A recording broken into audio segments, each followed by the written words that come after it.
Universo holofractal. O que quer dizer holofractal? É a junção das palavras holográfico ou holístico, que é a mesma coisa nesse sentido que eu estou falando, e fractal. Então vou explicar os dois conceitos separadamente. Vamos começar com o conceito de fractal. Fractal é um tipo é um tipo de matemática que dá formas geométricas que se repetem em todas as escalas. Se você pegar uma forma fractal e der um zoom nela, você vai ver repetições do mesmo padrão da escala anterior. Tem vídeos na internet, eu vou colocar alguns vídeos aqui, mostrando isso, né? Você vai dando zoom e aquilo vai repetindo o mesmo padrão, que se chama autossimilaridade. Isso foi desenvolvido pelo matemático Mandelbrot, que começou a estudar algumas formas geométricas que ocorrem na natureza, como por exemplo as linhas de litoral, né, de costas de litoral, e viu que precisava de uma matemática especial para poder descrever aquilo. Isso está presente em vários fenômenos naturais, como por exemplo em plantas, no formato de um raio, na descarga de um raio. Geralmente tudo que tem ramificações na natureza é fractal, inclusive no nosso corpo. Então ele percebeu isso nos anos 50 e nos anos 60, 70 ele começou a desenvolver essa matemática aí, que hoje é amplamente utilizada e amplamente importante. Mas qual é a importância disso? A importância de entender as fractais é que elas estão presentes não só nas formas geométricas da natureza, mas também na maneira como a natureza se desenvolve, como a natureza se desdobra, e também a natureza e a vida e seus ciclos. Então, já temos uma ideia do que é a fractal, né? Falando assim muito resumidamente, que a fractal ela expressa a unidade na multiplicidade, é a diferenciação na unidade, é exatamente isso que a fractal representa. Podemos ver aí agora, estamos vendo aí agora na tela, uma fractal sendo ampliada, né? Então nós vemos que é uma unidade na multiplicidade, uma multiplicidade na unidade. E isso tem muitas consequências para a nossa visão de mundo e de sociedade, da forma como nós organizamos a sociedade. Agora vamos passar para o entendimento da parte holística ou holográfica. Por que usar o termo holográfico? Bom, existem hoje muitas pessoas e muitas teorias que falam de um universo holográfico.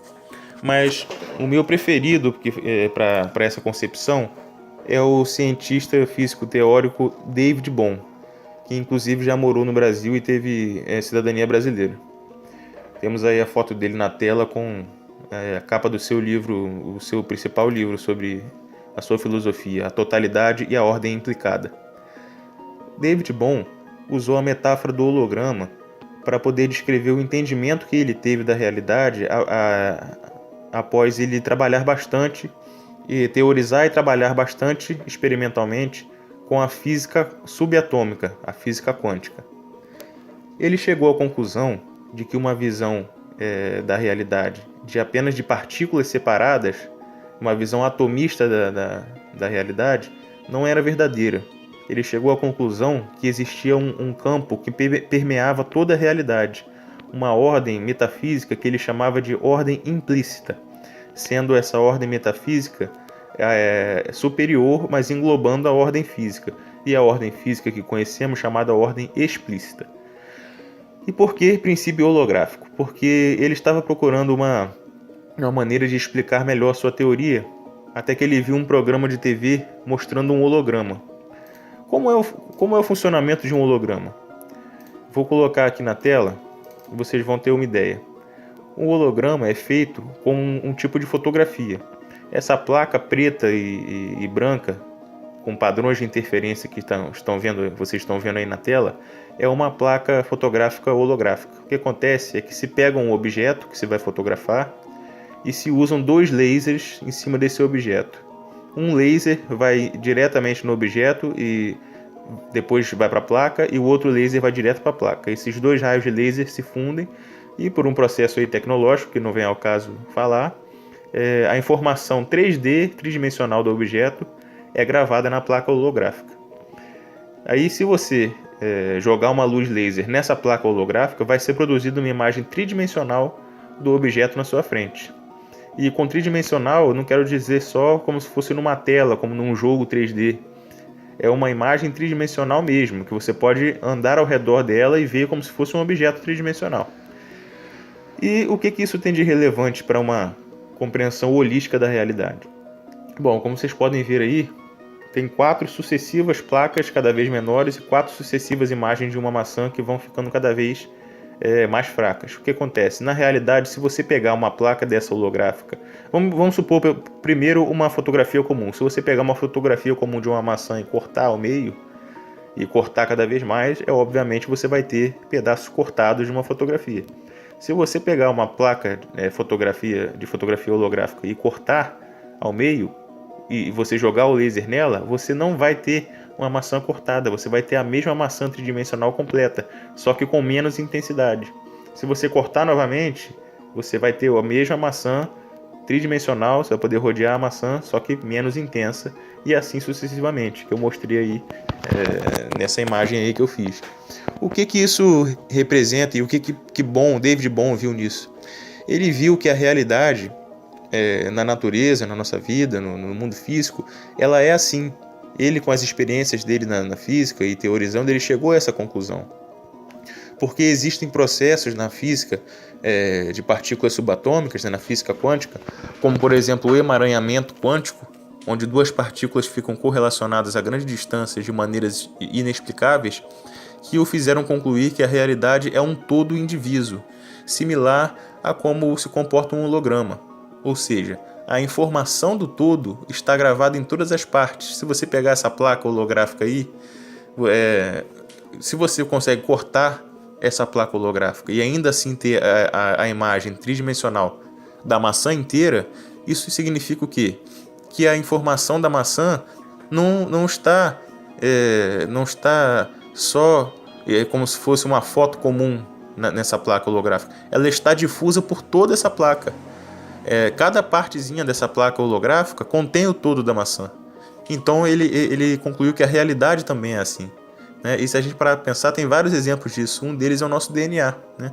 Se a gente quiser fazer um teste de DNA, a gente basta pegar um pedacinho da gente, uma gotinha de sangue, um fio de cabelo, e lá vai estar o nosso DNA com todas as informações. Então, quer dizer, não só a parte está no todo, como o todo também está na parte, né? Então, foi aí que ele teve essa ideia de usar a metáfora do holograma.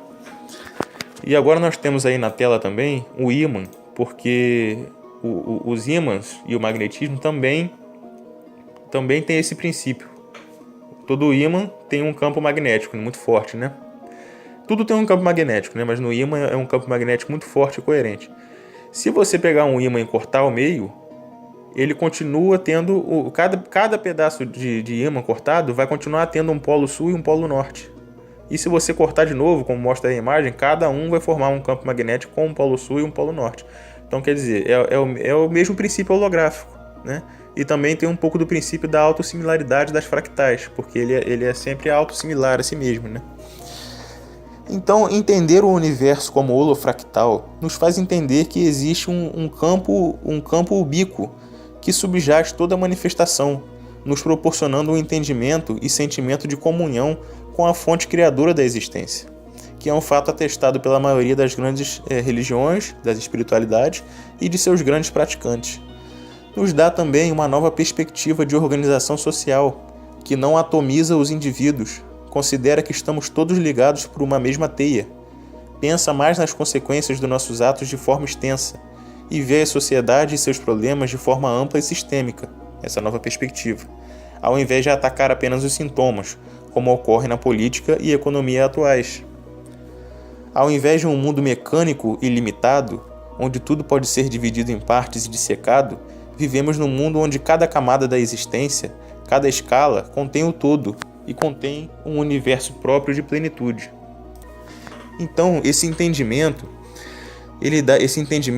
holofractal, ou seja, juntando o que eu falei sobre as fractais e sobre os hologramas, que na verdade são bem relacionados, eles dão uma ideia de um espaço multidimensional Isso dá muito mais riqueza às culturas, né? Quando você sai na rua, você vê os detalhes, você sente o ambiente, você vê que aquilo tudo está conectado numa teia maior, né? Você tem uma perspectiva muito mais relacional, mais unificada, né? Você foge daquela perspectiva atomizada, né?